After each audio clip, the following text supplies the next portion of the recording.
할렐루야. 네. 여러분들 만나와서 참 반갑습니다. 이곳에 함께 하신 하나님 앞에 우리 영광의 박수를 올려드리겠습니다.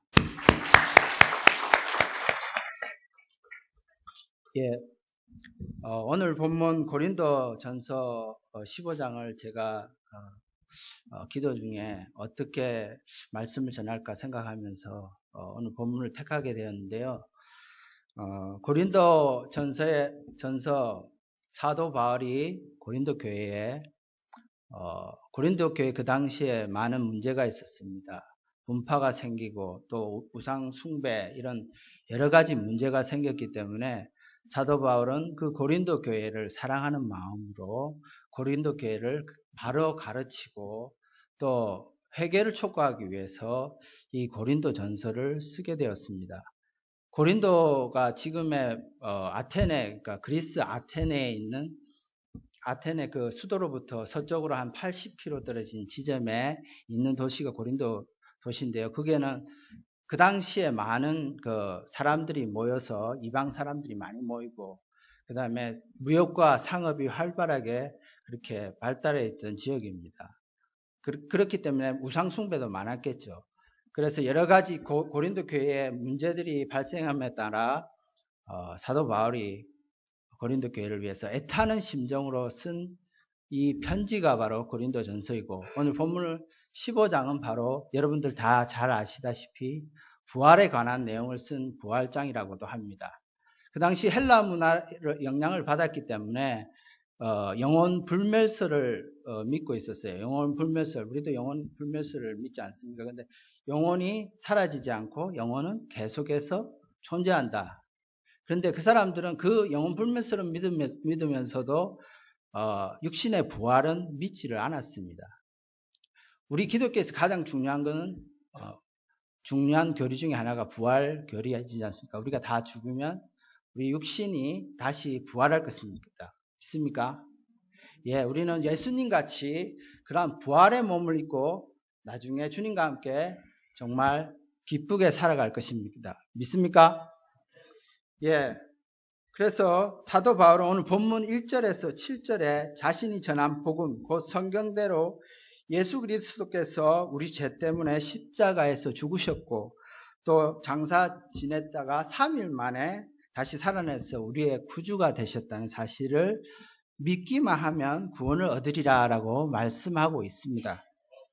그리고 예수님의 부활의 목격자로 사도들을 대고 있고 또 500여 명의 형제들을 이야기합니다. 그리고 그 사람들이 지금도 태반은 살아있다고 증언하면서요, 부활하신 예수님께서 자기 자신 바울에게도 보였다고 말하고 있습니다.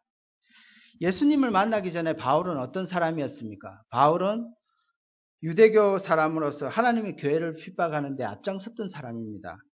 스데반 집사를 죽이는데 찬성하고 그 죽이는 사람의 옷을 지켰던 사람이 바로 사도 바울입니다.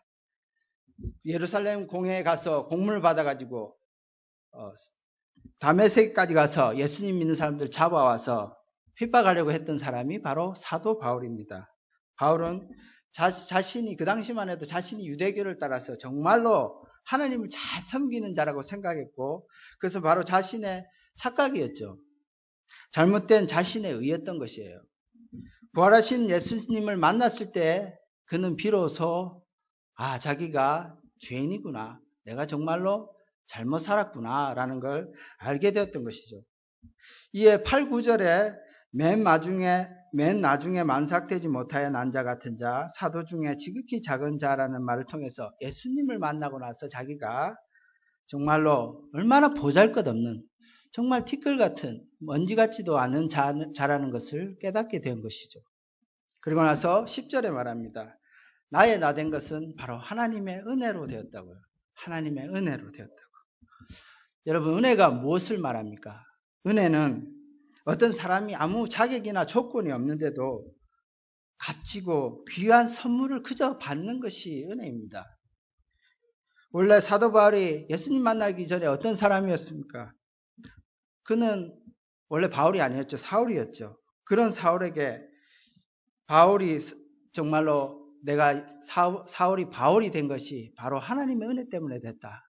그 말은 예전에 나는 죄인이었는데 이제는 내가 예수님을 만나고 죄인이 아닌 예수님의 의로 의인이 되었다는 것을 말하는 것입니다.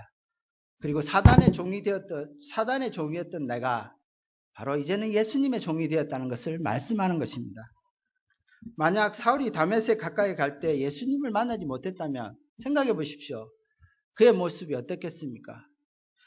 그는 정말로 촉망받는 젊은이였습니다. 유대교의 정말로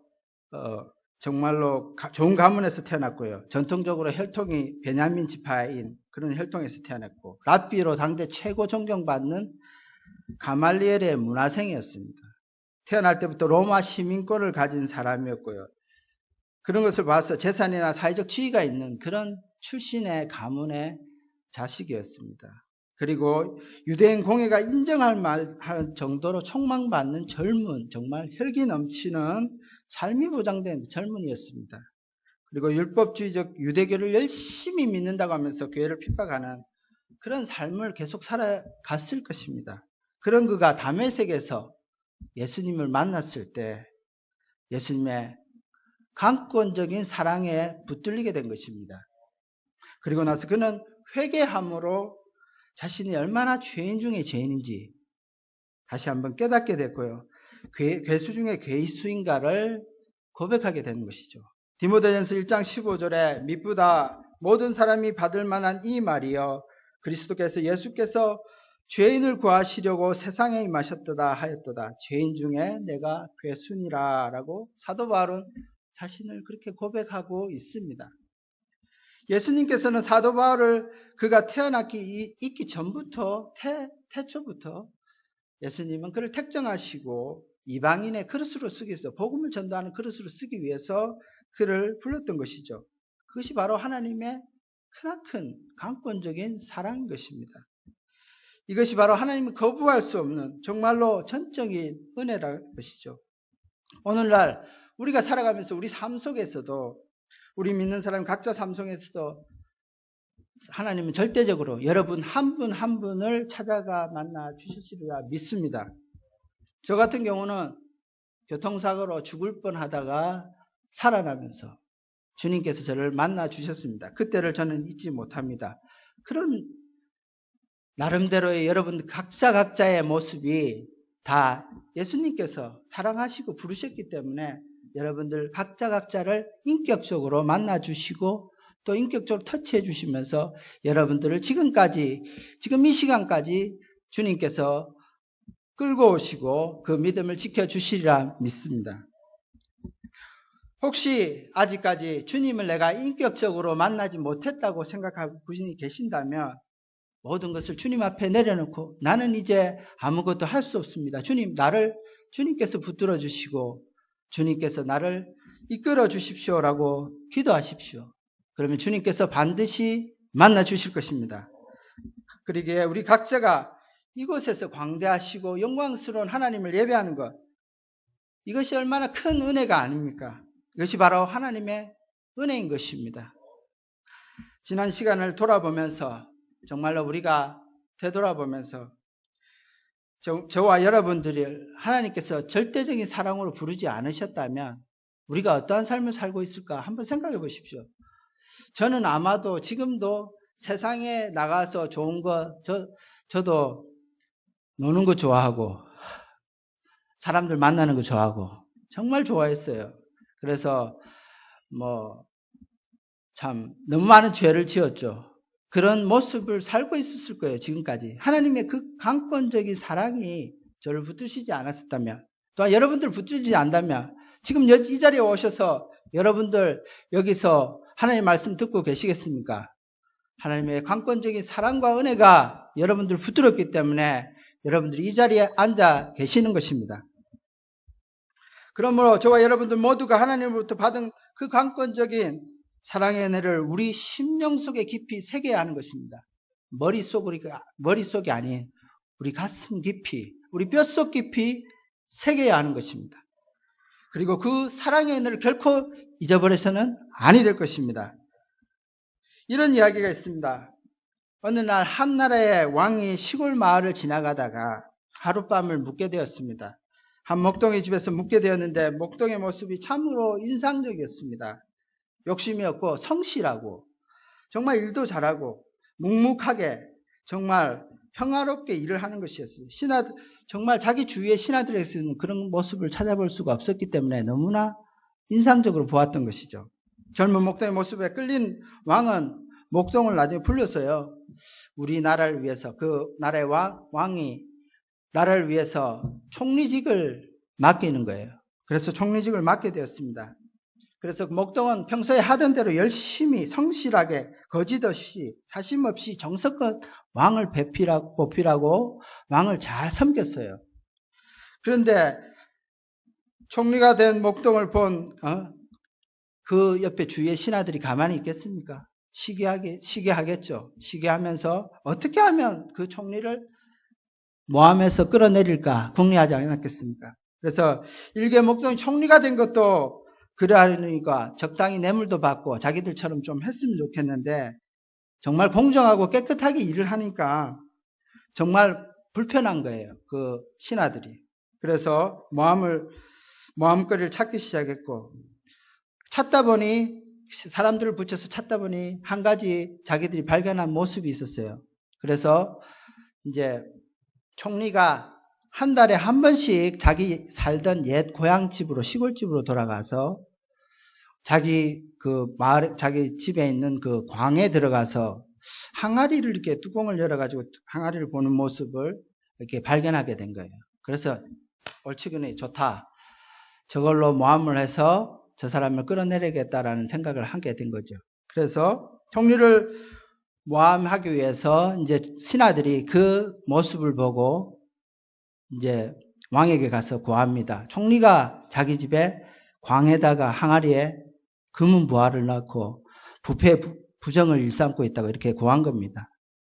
그러자 그 소식을 들은 왕이 총리를 앞세우고 그럼 가서 진실을 보자면서 대동해서 같이 갔습니다. 그래서 광에 들어가서 왕이 신하에게 말합니다. 총리에게 말합니다. 항아리 뚜껑을 열어보라고요. 그런데 이게 어찌된 일입니까? 항아리 속에 들어 있었던 것은 금은 보화가 아니었습니다.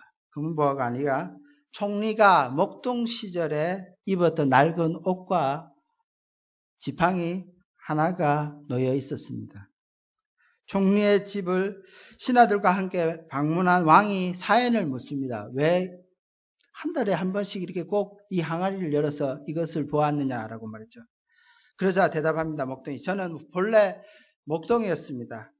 저는 제가 누구인지 잘 압니다. 저는 보잘것없고 총리가 될 만한 그 어떤 자격도 제가 단지 왕의 은혜로 총리가 되었지만 제가 과거에 목동이었다는 그 사실을 잊지 않기 위해서 혹시 제가 딴 생각해서 제 자신이 누구인가를 잃어버릴까 두려워해서 이따금씩 한 달에 한 번씩 와서 그 항아리를 또 열고 그 지팡이와 자기 옷을 보았다고 이렇게 말했습니다. 그 뒤로 아무도 그 총리에 대해서 헐뜯는 자가 없었다고 합니다. 자신이 누구인지 잊지 않기 위해서 때때로 시골집을 찾아서 항아리를 열어보았던 그 목동이었던 그 총리, 그의 모습이 오늘 우리에게 귀하게 여겨지는 것은 바로 저와 여러분들에게 있어서도 우리 자신이 누구인지를 알게 해주시는 하나님의 은혜를 확인할 수 있는 그런 우리만의 은혜의 항아리가 있어야 되지 않을까 하는 생각에서 말씀을 드리는 것입니다. 원수는 돌에 새기고 은혜는 물에 새긴다는 말이 있습니다. 이 말은 원수는 잊어버리지 않기 위해서 사람들이 돌에 새긴대요. 막 어떻게 하면 복수할까 하고, 그리고 받은 은혜는 마치 언제 받았냐는지 물에 새기는 것, 흘러가는 그런 사람들이 너무나 많아서 이러한 말이 생겼다고 합니다. 우리에게도 하나님으로부터 받은 은혜를 영원히 간직할 수 있는 그런 목동의 항아리가 우리는 필요한 것입니다. 목동의 항아리를 보면서 간직했던 그 마음이 오늘날 우리 각자의 삶 속에서도 그 하나님의 그 크신 은혜로 우리 자신 각자가 하나님 앞에서 죄인이기에 죽을 수밖에 없었던 존재였다는 사실을 깨닫게 하는 것이죠. 그리고 우리는 아무것도 받을 자격이 없는데 주님께서 우리를 십자가에서 죽기까지 자신의 모든 것을 다 내어주셔서 우리를 그 핏값으로 사셨다는 그 은혜를 우리는 기억하고 가슴속 깊이 새겨야 할 것입니다. 계시록 2장 4절 5절에 이런 말이 있습니다. 그러나 너를 책망할 것이 있나니 너의 처음 사랑을 버렸느니라. 그러므로 어디서 떨어진 것을 생각하고 회개하여 처음 행위를 가지라. 만일 그리하지 아니하고 회개치 아니하면 내가 내게 임하여 내 촛대를 그 자리에서 옮기리라. 예, 우리는 늘 주님이 우리에게 부어주신 그 은혜를 갈급해하고 그 은혜를 소망하면서 살아야 합니다. 그런데 우리가 살아가면서 우리가 늘 은혜만 넘치고 늘 우리 가운데 우리 마음속에 사랑만이 넘치는 것은 아니지 않습니까? 그렇기 때문에 이처럼 하나님의 은혜를 잊고 그 첫사랑을 간직하는 것은 너무나 중요하기 때문에 주님께서는 만약 예수님을 믿는 사람이라면 그리스도인이 첫사랑을 어디선가 잃어버렸다면 그것을 돌이켜서 생각하고 회개함으로 첫사랑을 회복할 것을 촉구하고 계시는 것이죠. 곧 하나님의 은혜로 회복할 것을 말씀하고 계시는 것입니다. 하나님의 은혜가 부어지는 곳에는 반드시 하나님의 풍성한 열매가 있습니다. 우리 심령이 만약 하나님의 은혜가 계속적으로 부어지지 않는다면 우리는 살아있다고 하나 사는 것이 아니에요. 우리의 심령은 메마르게 될 것이며 곧 죽게 될 것입니다. 그래서 우리는 더욱더 큰 하나님의 은혜를 사랑하고 사모하고 간구해야 하는 것입니다. 그리고 우리의 삶 속에서 그 은혜를 맛보고 마음껏 누리는 삶을 살아야 하는 것입니다. 그럼 어떻게 더 큰 하나님의 은혜를 받고 그 은혜를 사모하고 간구할 수 있습니까? 오늘 본문에서 말씀합니다. 10절에 하나님께서 우리에게 부어주신 은혜가 결코 헛되지 않는다는 확신과 믿음을 가지셔야 하는 것입니다. 그래서 오늘 말씀처럼 바울에게 부어주신 하나님의 강권적 은혜는 바로 이방인을 향하여 하나님 나라를 전파하는 그릇으로 나타나게 하셨습니다. 하나님 은혜가 바울에게 부어졌을 때 자신이 세상에서 가진 모든 것들, 세상의 명예, 부, 귀 이런 모든 것을 배선물로 여기게 되었으며 오직 자신에게 부어진 하나님의 은혜가 헛되지 않는다는 그 믿음이 있었기 때문에 자신이 비록 순교의 길을 간다고 할지라도 자신의 삶을 인도해 주실 하나님을 믿고 따랐다는 것입니다. 빌립보서 3장 7절 9절에 그러나 무엇이든지 내게 유익하던 것을 내가 그리스도를 위하여 다 해로 여길 뿐더러 또한 모든 것을 해로 여김은 내 주 그리스도 예수를 아는 지식이 가장 고상함을 인함이라. 내가 그를 위하여 모든 것을 잃어버리고 배설물로 여김은 그리스도를 얻고 그 안에서 발견되려 함이니 내가 가진 은혜는 율법에서 난 것이 아니요 오직 그리스도를 믿음으로 말미암은 것이니 곧 믿음에서 난 의로다. 사도행전 20장 24절에 나의 달려갈 길과 주 예수께 받은 사명 곧 하나님의 은혜 복음 증거하는 일을 마치려 하며 나의 생명을 조금도 귀한 것으로 여기지 아니하노라 라고 말씀하고 있습니다. 이처럼 바울은 하나님의 은혜의 복음 증거하는 일에 자신의 생명까지도 조금 더 귀하게 여기지 않았던 것을 우리는 알 수가 있는 것입니다. 저와 여러분들이 신앙생활을 하다 보면 우리 신앙생활을 통해서 늘 하나님의 은혜가 충만하게 이렇게 부어지고 있는지 때로는 늘 신앙생활이 한 주 한 주 그냥 다람쥐 쳇바퀴 돌아가듯이 그런 신앙생활을 하고 있지는 않은지 또 때로는 심령이 하나님의 은혜에 대한 갈급도 덜한 것 같아 하나님께 드리는 예배의 어떤 감사나 감동이나 감격도 없이 밋밋하게 그런 예배를 드리고 있다고 생각하고 그런 느낌이 느껴질 때가 있지는 않습니까? 아니면 한 주에 한 주 예배가 그냥 왔다 드리는 그 주에 드리는 예배, 의무적으로 드리는 예배, 예수를 믿는 사람으로 체면상 주일에 참석에 한 번 그냥 그저 드리는 예배, 틀에 박힌 예배, 그 이상도 그 이하도 아니게 느껴지지 않는지요? 만약 그렇다면 먼저 자신의 심령이 매일매일 매 순간 부어주신 하나님의 은혜를 갈급해 하고 있는지 얼마나 사모하는지를 점검해 보아야 하는 것입니다. 은혜를 사모하고 갈급하고 그 심령에 하나님의 은혜가 부어지기를 위해서는 날마다 하나님의 말씀을 읽어야 합니다. 하나님의 말씀을 읽어야 합니다. 그리고 하나님의 말씀을 들을 기회를 많이 갖고, 우리 목사님 계시지만 목사님께서 성경 말씀 배우자고 하면 열심히 오셔서 많이 하나님 말씀을 배우십시오. 이것이 하늘의 언어입니다. 우리가 이 땅에서 살아가면서 우리가 미국에 살면 미국 법을 따르고 미국 언어를 사용해야 되지 않습니까? 우리가 천국에 가서 살기 위해서는 하늘의 언어인 이 성경 말씀을 읽고 또 읽고 묵상해야 하는 것입니다. 그리고 기도해야 하는 것입니다. 어떤 사람은 기도하세요 하니까 기도를 열심히 하시더라고요. 근데 기도를 하시는데 아들 잘 되게 해주세요. 시험 잘 되게 해주세요. 우리 누구 잘 되게 해주세요. 이번에 시험 꼭 통과하게 해주세요. 우리 잘 살게 해주세요. 이런 기도를 하시더라고요. 참 마음이 아픕니다. 그런 기도를, 물론 그런 기도를 드리지 마시라는 것이 아니라 정말로 여러분들이 하나님의 백성이라면 이 하나님의 언어를 사용해서 얼마나 하나님과 깊은 대화를 기도로서 할 수 있지 않습니까?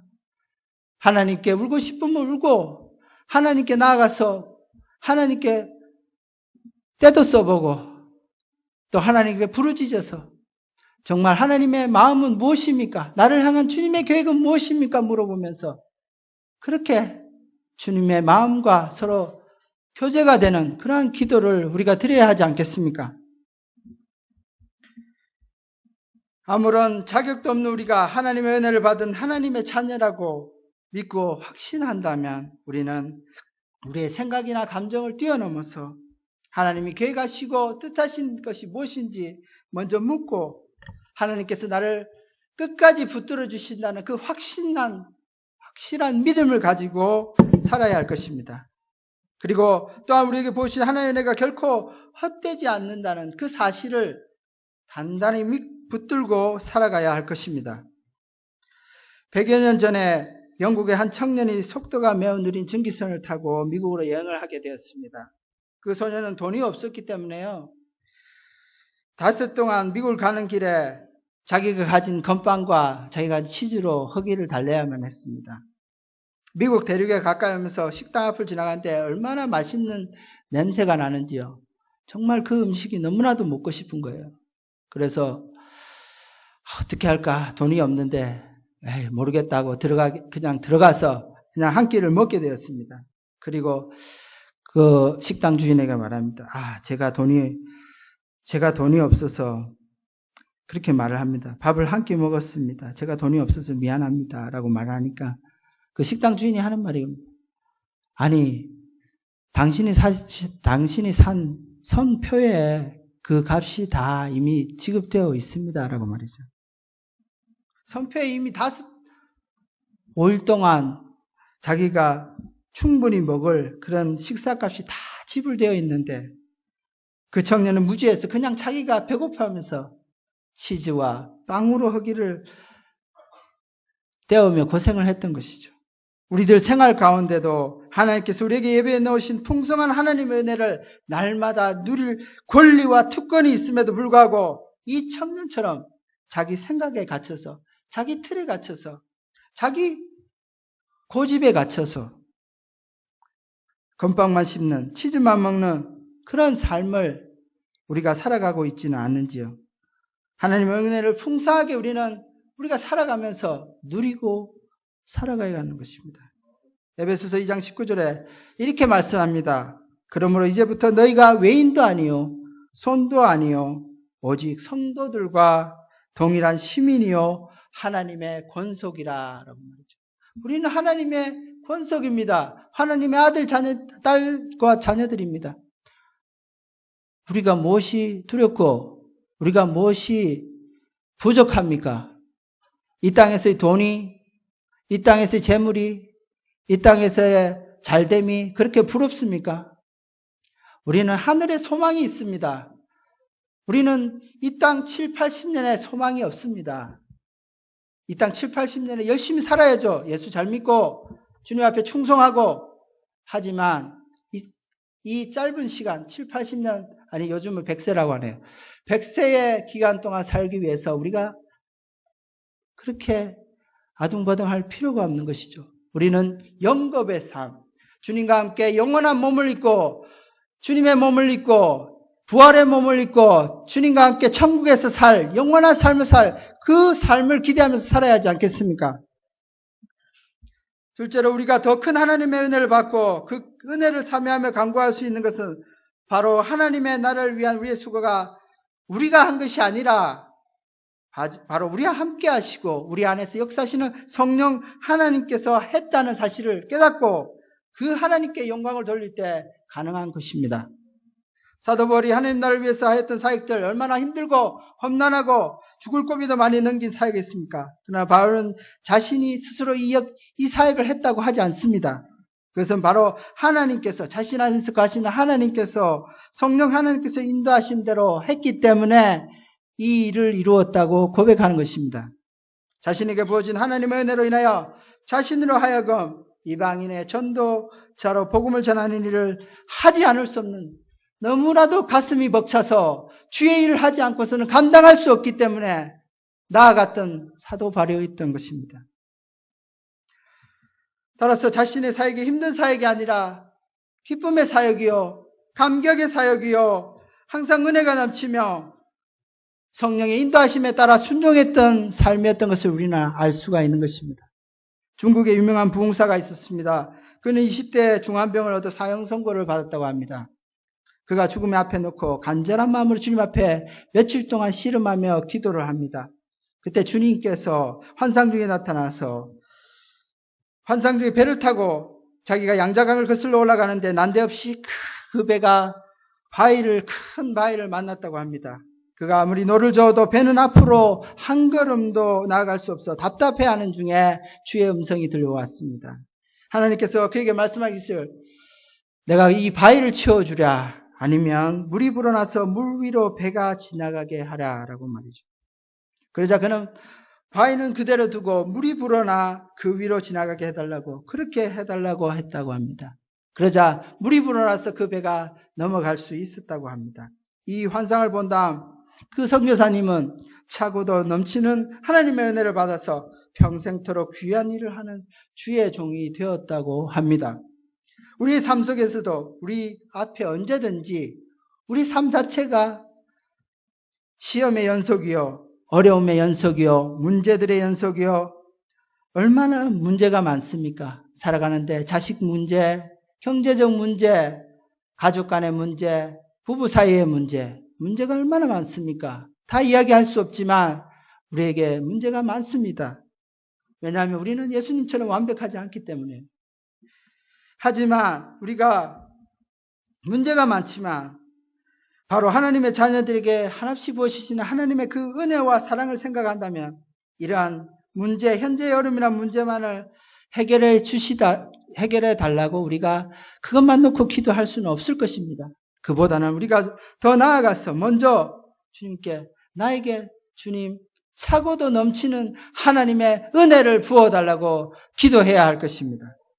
우리 안에 하나님께서 부어주시고 차고도 넘치는 은혜가 우리에게 있다면 그것이 우리에게 또는 시험이든 어려움이든 무슨 문제든 그것은 우리가 당면한 그 문제들은 우리가 충분히 이기고 극복하는 것이 정말 어렵지 않고 아무것도 아니라는 것이죠.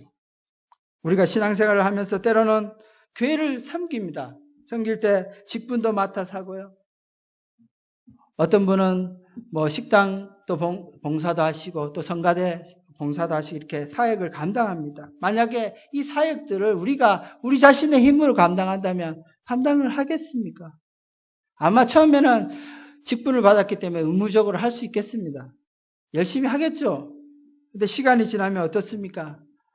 은혜는 자기 안에 차진 은혜는 없는데 계속해서 퍼내기만 합니다.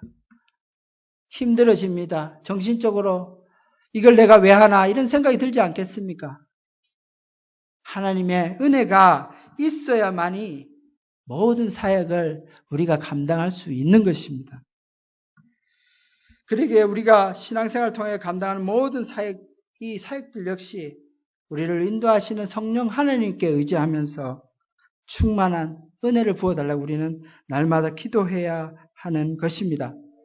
또 다른 더 큰 하나님의 은혜를 입고 그 은혜를 사모하며 또한 간구할 수 있는 또 마지막에 하나님의 우리가 간구할 수 있는 것은 오늘 11절 말씀에 나온 것처럼 사도 바울처럼 복음 전파를 통해서 가능한 것입니다. 바울은 11절에 이방인인 고린도 교회에 복음을 전파함으로 그들이 복음을 받아들이고 믿었다고 말씀하고 있습니다.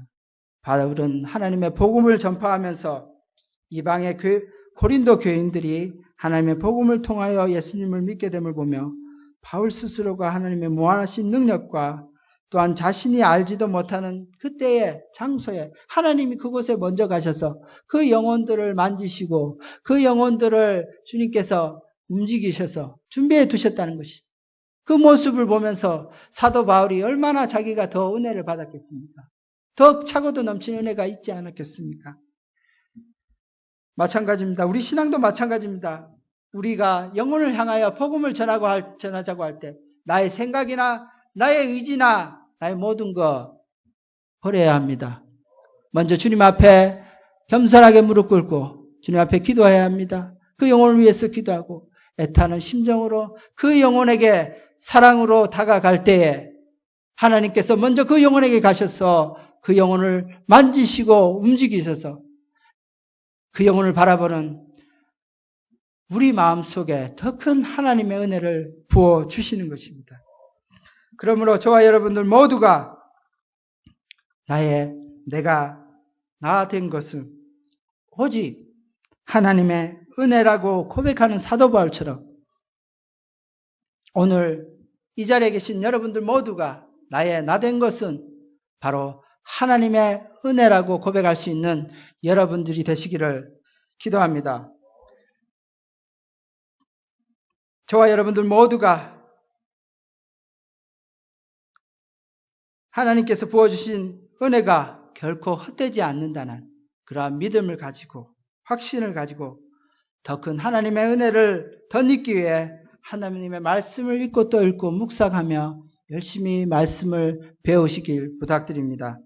그리고 주님 앞에 기도하십시오.